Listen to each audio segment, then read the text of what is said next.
नमस्कार दोस्तों, कालजयी कृतियाँ में आप सभी का स्वागत है। आज मैं लेकर आई हूँ कलम के सिपाही मुंशी प्रेमचंद द्वारा रचित कहानी शतरंज के खिलाड़ी। यह कहानी है दो दोस्तों मिर्ज़ा सज्जाद अली और मीर रोशन अली की, जिन्हें शतरंज खेलने की लत थी। लत भी ऐसी कि न परिवार समाज की कोई चिंता थी, न खाने पीने का होश। दोस्तों, कहते हैं ना, अति किसी भी चीज़ की बुरी होती है। कुछ ऐसा ही हुआ इन दोनों दोस्तों के साथ। कहानी का अंत रोंगटे खड़े करने वाला है। आइए सुनते हैं। वाजिद अली शाह का समय था। लखनऊ विलासिता के रंग में डूबा हुआ था। छोटे बड़े, गरीब अमीर सभी विलासिता में डूबे हुए थे। कोई नृत्य और गान की मजलिस सजाता था तो कोई अफीम की पीनखी में मजे लेता था। जीवन के प्रत्येक विभाग में आमोद प्रमोद का प्राधान्य था। शासन विभाग में, साहित्य क्षेत्र में, सामाजिक अवस्था में, कला कौशल में, उद्योग धंधों में, आहार व्यवहार में सर्वत्र विलासिता व्याप्त हो रही थी। राजकर्मचारी विषय वासना में, कविगण प्रेम और विरह के वर्णन में, कारीगर कलाबत्तू और चिकन बनाने में, व्यवसायी सुरमे, इत्र, मिस्सी और उबटन का रोजगार करने में लिप्त थे। सभी की आंखों में विलासिता का मद छाया हुआ था। संसार में क्या हो रहा है इसकी किसी को खबर न थी। बटेर लड़ रहे हैं, तीतरों की लड़ाई के लिए पाली बधी जा रही है। कहीं चौसर बिछी हुई है, पौ बारह का शोर मचा हुआ है। कहीं शतरंज का घोर संग्राम छिड़ा हुआ है। राजा से लेकर रंक तक इसी धुन में मस्त थे। यहाँ तक कि फकीरों को पैसे मिलते तो वे रोटियां न लेकर अफीम खाते या मदक पीते। शतरंज, ताश, गंजीफा खेलने से बुद्धि तीव्र होती है, विचार शक्ति का विकास होता है, पेचीदा मसलों को सुलझाने की आदत पड़ती थी। ये दलीलें जोरों के साथ पेश की जाती थीं। इस संप्रदाय के लोगों से दुनिया अब भी खाली नहीं है। इसलिए अगर मिर्ज़ा सज्जाद अली और मीर रोशन अली अपना अधिकांश समय बुद्धि तीव्र करने में व्यतीत करते थे तो किसी विचारशील पुरुष को क्या आपत्ति हो सकती थी। दोनों के पास मौरूसी जागीरें थीं।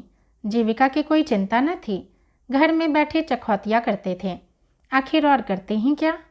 प्रातःकाल दोनों मित्र नाश्ता करके बिसात बिछाकर बैठ जाते, मोहरे सज जाते और लड़ाई के दांव पेच होने लगते। फिर खबर न होती थी कि कब दोपहर हुई, कब तीसरा पहर, कब शाम। घर के भीतर से बार बार बुलावा आता कि खाना तैयार है। यहाँ से जवाब मिलता, चलो आते हैं, दस्तरख्वान बिछाओ। यहाँ तक कि बावर्ची विवश होकर कमरे ही में खाना रख जाते थे और दोनों मित्र दोनों काम साथ साथ करते थे। मिर्ज़ा सज्जाद अली के घर में कोई बड़ा बूढ़ा न था, इसलिए उन्हीं के दीवान खाने में बाजियाँ होती थीं। मगर यह बात न थी कि मिर्ज़ा के घर के और लोग उनके इस व्यवहार से खुश हों। घर वालों का तो कहना ही क्या, मोहल्ले वाले, घर के नौकर चाकर तक नित्य द्वेषपूर्ण टिप्पणियाँ किया करते थे। बड़ा मनहूस खेल है, घर को तबाह कर देता है। खुदा न करे किसी को इसकी चाट पड़े। आदमी दीन दुनिया किसी के काम का नहीं रहता, न घर का न घाट का। बुरा रोग है। यहाँ तक कि मिर्ज़ा की बेगम साहबा को इससे इतना द्वेष था कि अवसर खोज खोज कर पति को लताड़ती थीं, पर उन्हें इसका अवसर मुश्किल से मिलता था। वह सोती रहती थीं तब तक बाजी बिछ जाती थी और रात को जब सो जाती थी तब कहीं मिर्ज़ा जी घर में आते थे। हाँ, नौकरों पर वह अपना गुस्सा उतारती रहती थीं। क्या पान मांगे हैं? कह दो, आकर ले जाएं। खाने की फुर्सत नहीं है, ले जाकर खाना सिर पर पटक दो। खाएं चाहे कुत्ते को खिलाएं। पर रूबरू वह कुछ भी न कह सकती थीं। उनको अपने पति से उतना मलाल न था जितना मीर साहब से। उन्होंने उनका नाम मीर बिगाड़ू रख छोड़ा था। शायद मिर्ज़ा जी अपनी सफाई देने के लिए सारा इल्ज़ाम मीर साहब के सर थोप देते थे। एक दिन बेगम साहबा के सर में दर्द होने लगा। उन्होंने कनीज से कहा, जाकर मिर्ज़ा साहब को बुला लो, किसी हकीम के यहाँ से दवा लाएं। दौड़, जल्दी कर। कनीज गई तो मिर्ज़ा जी ने कहा, चल अभी आते हैं। बेगम साहबा का मिजाज गर्म था। इतनी ताप कहाँ कि उनके सिर में दर्द हो और पति शतरंज खेलता रहे। चेहरा सुर्ख हो गया। कनीज से कहा, जाकर कह अभी चलिए, नहीं तो आप ही हकीम के यहाँ चली जाएंगी। मिर्ज़ा जी बड़ी दिलचस्प बाजी खेल रहे थे। दो ही किस्तों में मीर साहब की मात हुई जाती थी। झुंझला कर बोले, क्या ऐसा दम लबों पर है, जरा सब्र नहीं होता? मीर, अरे तो जाकर सुन ही आइए ना, औरतें नाजुक मिजाज होती ही हैं। मिर्जा, जी हाँ, चला क्यों न जाऊँ, 2 किस्तों में आपकी मात होती है। मीर, जनाब इस भरोसे न रहिएगा, वह चाल सोची है कि आपके मुहरे धरे के धरे रह जाएं। पर जाइए, सुनाइए, क्यों खामखा उनका दिल दुखाइएगा। मिर्जा, इसी बात पर मात ही करके जाऊंगा। मीर, मैं खेलूंगा ही नहीं, आप जाकर सुनाइए। मिर्जा, अरे यार, जाना पड़ेगा हकीम के यहाँ, सिर दर्द खाक नहीं है, मुझे परेशान करने का बहाना है। मीर, कुछ भी हो, उनकी खातिर तो करनी ही पड़ेगी। मिर्जा, अच्छा एक चाल और चल लूँ। मीर, हरगिज़ नहीं, जब तक आप सुनना आएंगे मैं मोहरे में हाथ न लगाऊंगा। मिर्जा साहब मजबूर होकर अंदर गए तो बेगम साहबा ने त्योरिया बदलकर लेकिन कराहते हुए कहा, तुम्हें निगोरी शतरंज इतनी प्यारी है, चाहे कोई मर जाए पर उठने का नाम नहीं लेते, नॉर कोई तुम जैसा आदमी हो। मिर्जा, क्या कहूँ, मीर साहब मानते ही न थे, बड़ी मुश्किल से पीछा छुड़ा कर आया हूँ। बेगम, क्या जैसे वह खुद निखट्टू हैं वैसे ही सबको समझते हैं, उनके भी तो बाल बच्चे हैं, या सबका सफाया कर डाला। मिर्जा, बड़ा लती आदमी है, जब आ जाता है तो मजबूर होकर मुझे भी खेलना ही पड़ता है। बेगम, दुत्कार क्यों नहीं देते। मिर्जा, बराबर के आदमी हैं, उम्र में दर्जे में मुझसे 2 अंगुल ऊंचे, मुलाहिजा करना ही पड़ता है। बेगम, तो मैं ही दुत्कारे देती हूँ, नाराज हो जाएंगे हो जाए, कौन किसी की रोटियां चला देता है, रानी रूठेंगी अपना सुहाग लेंगी। हरिया, जा बाहर से शतरंज उठा ला, मीर साहब से कहना मियाँ अब ना खेलेंगे, आप तशरीफ़ ले जाइए। मिर्जा, हाँ हाँ, कहीं ऐसा गजब भी न करना, जलील करना चाहती हो क्या। ठहर हरिया, कहाँ जाती है। बेगम, जाने क्यों नहीं देते, मेरा ही खून पिए जो उसे रोके। अच्छा, उसे रोका, मुझे रोको तो जानूँ। यह कहकर बेगम साहबा झल्लाई हुई दीवान खाने की तरफ चली। मिर्जा बेचारे का रंग उड़ गया, बीबी की मिन्नतें करने लगे, खुदा के लिए तुम्हें हजरत हुसैन की कसम है, मेरी ही मैयत देखो जो उधर जाओ। लेकिन बेगम ने एक न मानी, दीवान खाने के द्वार तक गईं, पर एकाएक परपुरुष के सामने जाते हुए पाँव बंद से गए। भीतर झांका, संयोग से कमरा खाली था। मीर साहब ने 2-1 मोहरे इधर उधर कर दिए थे और अपनी सफाई जताने के लिए बाहर टहल रहे थे। फिर क्या था, बेगम ने अंदर पहुंचकर बाजी उलट दी, मोहरे कुछ तख्त के नीचे फेंक दिए, कुछ बाहर, किवाड़ अंदर से बंद करके कुंडी लगा दी।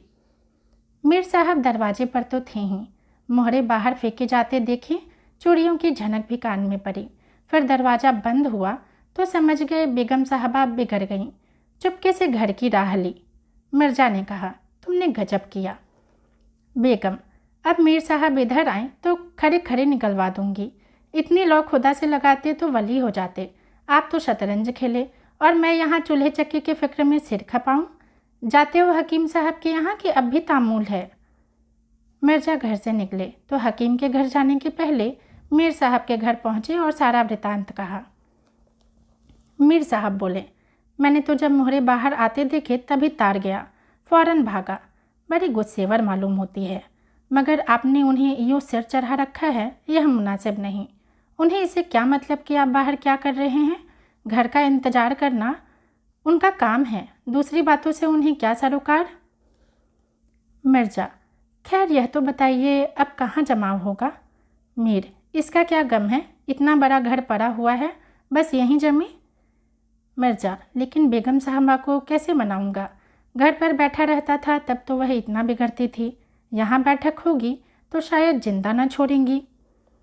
मीर, अजी बकने भी दीजिए, 2-4 रोज़ में आप ही ठीक हो जाएंगी। हाँ, आप इतना कीजिए कि आज से ज़रा तन जाइए। मीर साहब की बेगम किसी अज्ञात कारण से मीर साहब को घर से दूर रहना ही उपयुक्त समझती थी, इसलिए वह उनके शतरंज प्रेम की कभी आलोचना न करती थी, बल्कि कभी कभी मीर साहब को देरी हो जाती तो याद दिला देती थी। इन कारणों से मीर साहब को भ्रम हो गया था कि मेरी स्त्री अत्यंत विनयशील और गंभीर है, लेकिन जब दीवान खाने में बिसात बिछने लगी और मीर साहब दिन भर घर में रहने लगे तो बेगम साहबा को बड़ा कष्ट होने लगा। उनकी स्वाधीनता में बाधा पड़ गई, दिन भर दरवाजे पर झांकने को तरस जाती। उधर नौकरों में भी कानाफूसी होने लगी। अब तक दिन भर पड़े पड़े मक्खियाँ मारा करते थे, घर में कोई आए कोई जाए, उनसे कुछ मतलब न था। अब आठों पहर की धौंस हो गई। पान लाने का हुक्म होता, कभी मिठाई का, और हुक्का तो किसी प्रेमी के हृदय की भांति नित्य जलता ही रहता था। वे बेगम साहबा से जा कर कहते, हुजूर, मियाँ की शतरंज तो हमारी जी का जंजाल हो गई। दिन भर दौड़ते दौड़ते पैरों में छाले पड़ गए। यह भी कोई खेल कि सुबह को बैठे तो शाम कर दी। घड़ी आध घड़ी दिल बहलाव के लिए तो खेल खेलना बहुत है। खैर, हमें तो कोई शिकायत नहीं, हुजूर के गुलाम हैं, जो हुक्म होगा बजा ही लाएंगे। मगर यह खेल मनहूस है, इसका खेलने वाला कभी पनपता नहीं। घर पर कोई न कोई आफत जरूर आती है। यहाँ तक कि एक के पीछे मोहल्ले के मोहल्ले तबाह होते देखे गए हैं। सारे मोहल्ले में यही चर्चा रहती है, हुजूर का नमक खाते हैं, अपने आका की बुराई सुन सुनकर रंज होता है, मगर क्या करें। इस पर बेगम साहबा कहती हैं, मैं तो खुद इसको पसंद नहीं करती, पर वह किसी की सुनते ही नहीं, क्या किया जाए। मोहल्ले में भी जो दो चार पुराने ज़माने के लोग थे, आपस में भांति भांति की अमंगल कल्पनाएं करने लगे। अब खैरियत नहीं, जब हमारे रईसों का यह हाल है तो मुल्क का खुदा ही हाफिज है। यह बादशाहत शतरंज के हाथों तबाह होगी, आसार बुरे हैं। राज्य में हाहाकार मचा हुआ था। प्रजा दिन दहाड़े लूटी जाती थी, कोई फरियाद सुनने वाला न था। देहातों की सारी दौलत लखनऊ में खींची जाती थी और वह वैश्याओं में, भांडों में और विलासिता के अन्य अंगों की पूर्ति में उड़ जाती थी। अंग्रेज कंपनी का ऋण दिन दिन बढ़ता जाता था। कमली दिन दिन भीग कर भारी होती जाती थी। देश में सुव्यवस्था न होने के कारण वार्षिक कर भी वसूल न होता था। रेजिडेंट बार बार चेतावनी देता था, पर यहाँ तो लोग विलासिता के नशे में चूर थे, किसी के कानों पर जू न रेंगती थी। खैर, मीर साहब के दीवान खाने में शतरंज होते कई महीने गुजर गए। नए नए नक्शे हल किए जाते, नए नए किले बनाए जाते, नित्य नई व्यूह रचना होती। कभी कभी खेलते खेलते झौर हो जाती तो मैं तक नौबत आ जाती थी, पर शीघ्र ही दोनों मित्रों में मेल हो जाता। कभी कभी ऐसा भी होता कि बाजी उठा दी जाती, मिर्जा जी रूठ कर अपने घर चले जाते, मीर साहब अपने घर में जा बैठते, पर रात भर की निद्रा के साथ सारा मनोमालिन्य शांत हो जाता था। प्रातःकाल दोनों मित्र दीवान खाने में आ पहुँचते थे। एक दिन दोनों मित्र बैठे हुए शतरंज की दलदल में गोते खा रहे थे कि इतने में घोड़े पर सवार एक बादशाही फौज का अफसर मीर साहब का नाम पूछता हुआ आ पहुंचा। मीर साहब के होश उड़ गए। यह क्या बला सिर पर आई? यह तलबी किस लिए हुई है? अब खैरियत नहीं नजर आती। घर के दरवाजे बंद कर लिए, नौकरों से बोले, कह दो घर में नहीं है। सवार, घर में नहीं तो कहाँ है? नौकर, यह मैं नहीं जानता, क्या काम है? सवार, काम तुझे क्या बताऊंगा, हुजूर में तलबी है, शायद फौज के लिए कुछ सिपाही मांगे गए हैं। जागीरदार हैं कि दिल लगी, मोर्चे पर जाना पड़ेगा तो आटे दाल का भाव मालूम हो जाएगा। नौकर, अच्छा तो जाइए, कह दिया जाएगा। सवार, कहने की बात नहीं है, मैं कल खुद आऊँगा, साथ ले जाने का हुक्म है। सवार चला गया। मीर साहब की आत्मा कांप उठी।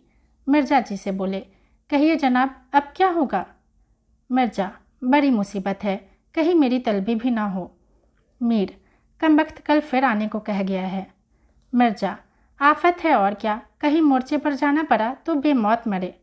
मीर, बस यही एक तदबीर है कि घर पर मिलो ही नहीं, कल से गोमती पर कहीं वीराने में नक्शा जमे, वहाँ किसे खबर होगी, हजरत आकर आप लौट जाएंगे।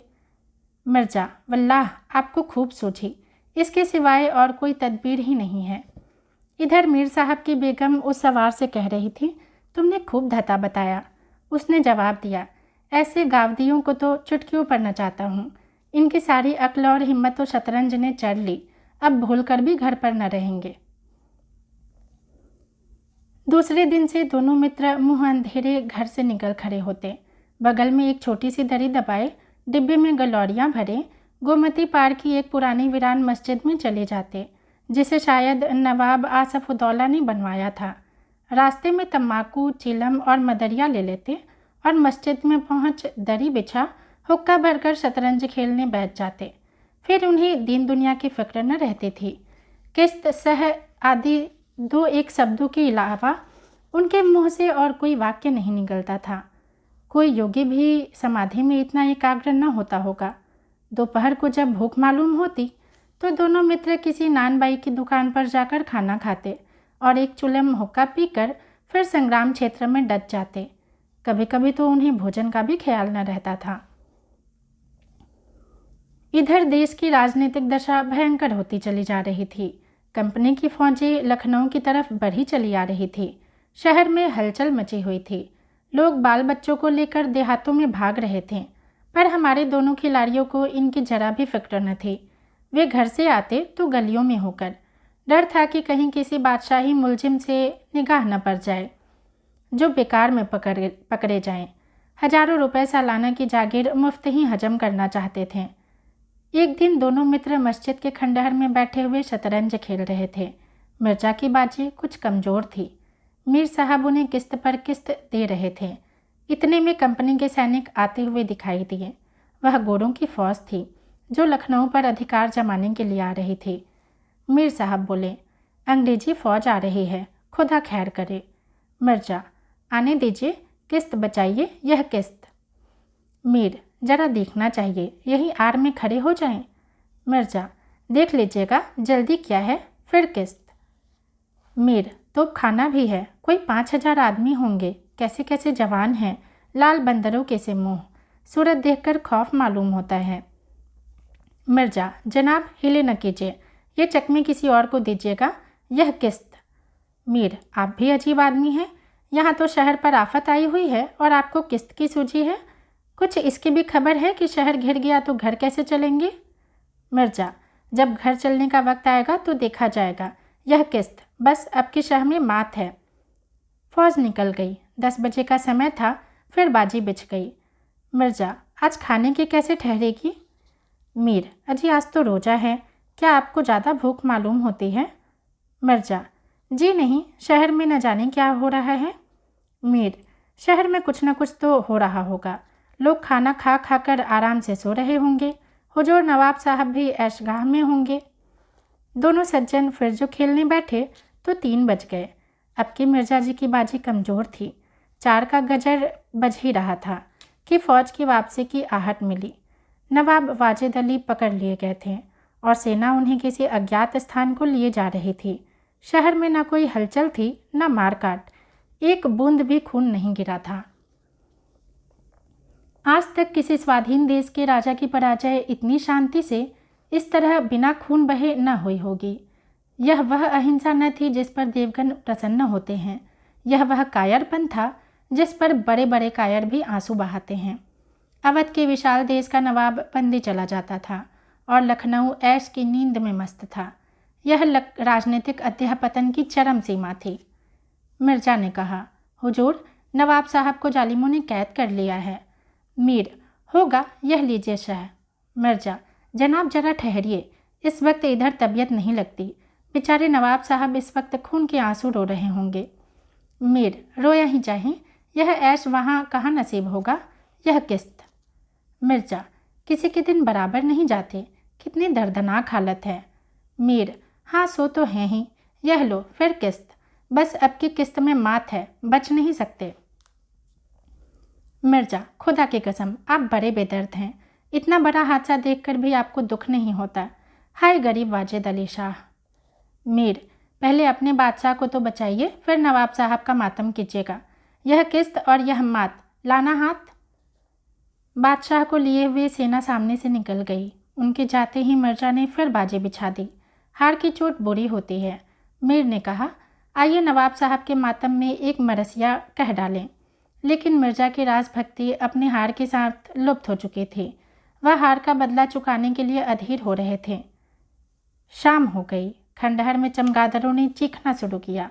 अबाबिले आ आकर अपने अपने घोंसलों में चिमटी, पर दोनों खिलाड़ी डटे हुए थे, मानो 2 खून के प्यासे सुरमा आपस में लड़ रहे हों। मिर्जा जी 3 बाजियां लगातार हार चुके थे। इस चौथी बाजी का रंग भी अच्छा न था। वह बार बार जीतने का दृढ़ निश्चय करने संभल कर खेलते थे, लेकिन एक न एक चाल ऐसी बेढप आ पड़ती थी जिससे बाजी खराब हो जाती थी। हर बार हार के साथ प्रतिकार की भावना और भी उग्र होती थी। उधर मीर साहब मारे उमंग के गजले गाते थे, चुटकियाँ लेते थे, मानो कोई गुप्त धन पा गए हों। मिर्जा जी सुन सुनकर झुंझलाते और हार की झेंप को मिटाने के लिए उनकी दाद देते थे, पर जो बाजी कमज़ोर पड़ती थी धैर्य हाथ से निकला जाता था, यहाँ तक कि वह बात बात पर झुंझलाने लगे। जनाब, आप चाल बदला न कीजिए। यह क्या कि एक चाल चलें और फिर उसे बदल दिया। जो कुछ चलना हो एक बार चल दीजिए। यह आप मोहरे पर हाथ क्यों रखते हैं? मोहरे को छोड़ दीजिए। जब तक आपको चाल न सूझे मोहरा छोड़िए ही नहीं। आप एक एक चाल आध घंटे में चलते हैं, इसकी सनद नहीं। जिसे एक चाल चलने में 5 मिनट से ज़्यादा का समय लगे उसकी मात समझी जाए। फिर आपने चाल बदली, चुपके से मोहरा वहीं रख दीजिए।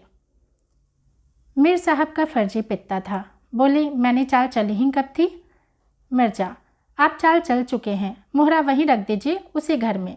मीर, उस घर में क्यों रखूं? मैंने हाथ से मोहरा छोड़ा ही कब था? मिर्जा, मोहरा आप कयामत तक न छोड़े तो क्या चाल ही न होगी? फर्जी पित्त देखा तो धांधली करने लगे। मीर, धांधली आप करते हैं, हार जीत तकदीर से होती है, धांधली करने से कोई नहीं जीतता। मिर्जा, तो इस बाजी में तो आपकी मात हो गई।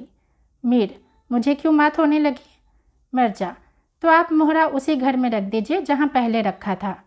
मीर, वहाँ क्यों रखूँ? नहीं रखता। मिर्जा, क्यों न रखिएगा, आपको रखना होगा। तकरार बढ़ने लगी। दोनों अपनी अपनी टेक पर खड़े थे। न यह दबता था न वह। अप्रासंगिक बातें होने लगी। मिर्जा बोले, किसी ने खानदान में शतरंज खेली होती तब तो इसके कायदे जानते। वे तो हमेशा घास छीला करते। आप शतरंज क्या खेलिएगा? रियासत और ही चीज़ है, जागीर मिल जाने से कोई रईस नहीं हो जाता। मीर, क्या? घास आपके अब्बा जान छीलते होंगे, यहाँ तो पीढ़ियों से शतरंज खेलते चले आ रहे हैं। मिर्जा, अजी जाइए भी। गाजी उद्दीन हैदर के यहाँ बावर्ची का काम करते करते उम्र गुजर गई, आज रईस बनने चले हैं। रईस बनना कुछ दिल लगी नहीं है। मीर, क्यों अपने बुजुर्गों के मुंह में कालिख लगाते हो? वे ही बावर्ची का काम करते होंगे, यहाँ तो हमेशा बादशाह के दस्तरख्वान पर खाना खाते चले आए हैं। मिर्जा, अरे चल चरकटे, बहुत बढ़कर बातें न कर। मीर, जबान संभालिए वरना बुरा होगा। मैं ऐसी बातें सुनने का आदी नहीं हूँ। यहाँ तो किसी ने आँख दिखाई कि उसकी आँखें निकाली। है हौसला? मिर्जा, आप मेरा हौसला देखना चाहते हैं तो फिर आइए, आज तो 2 हाथ हो जाए, इधर या उधर। मीर, तो यहाँ तुमसे दबने वाला कौन है? दोनों दोस्तों ने कमर से तलवारें निकाल ली। नवाबी जमाना था, सभी तलवार पेश कब्ज कटार वगैरह बांधते थे। दोनों विलासी थे पर कायर न थे।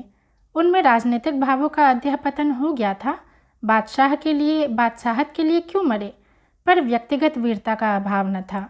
दोनों जख्म खाकर गिरे और दोनों ने वहीं तरप तरप कर जाने दे दी। अपने बादशाह के लिए जिनकी आंखों से एक बूंद आंसू न निकला, उन्हीं दोनों प्राणियों ने शतरंज के वजीर की रक्षा में प्राण दे दिए। अंधेरा हो चला था, बाजी बिछी हुई थी। दोनों बादशाह अपने अपने सिंहासनों पर बैठे हुए मानो इन दोनों वीरों की मृत्यु पर रो रहे थे। चारों तरफ सन्नाटा छाया हुआ था। खंडहर की टूटी हुई मेहराबें, गिरी हुई दीवारें और धूल धूसरित मीनारें इन लाशों को देखती और सिर धूनती थीं। धन्यवाद।